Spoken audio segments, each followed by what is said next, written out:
পিসিমনির বিয়েতে একের পর এক বাধা। শিরিনের নতুন চালে ফের বিপদে পারুল।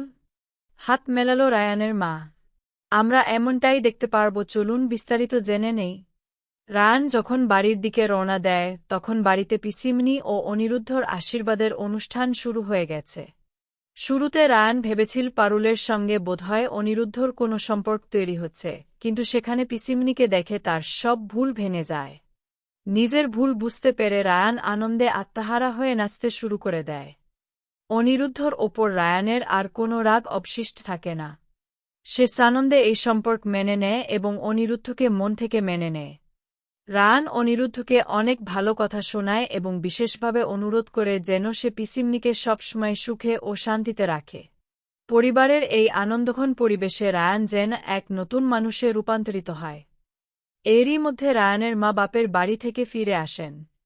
দাদু কৌশলে রায়ানকে বাধ্য করার চেষ্টা করেন যাতে সে পারুলের প্রতি তার ভালোবাসার কথা স্বীকার করে। কিন্তু রায়ান সবার সামনে সরাসরি জানিয়ে দেয় যে সে পারুলকে ভালোবাসে না।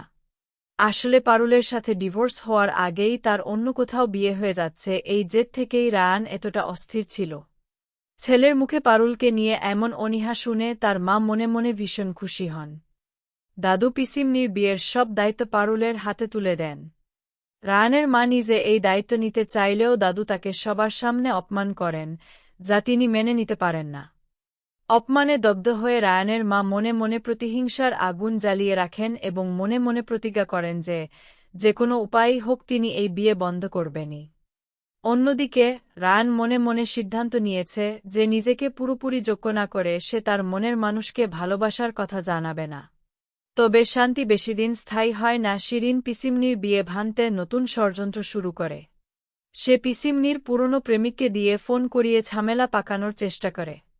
পারুল বুদ্ধিমতী হওয়ায় বুঝতে পারে এটি একটি বড় ফাঁদ।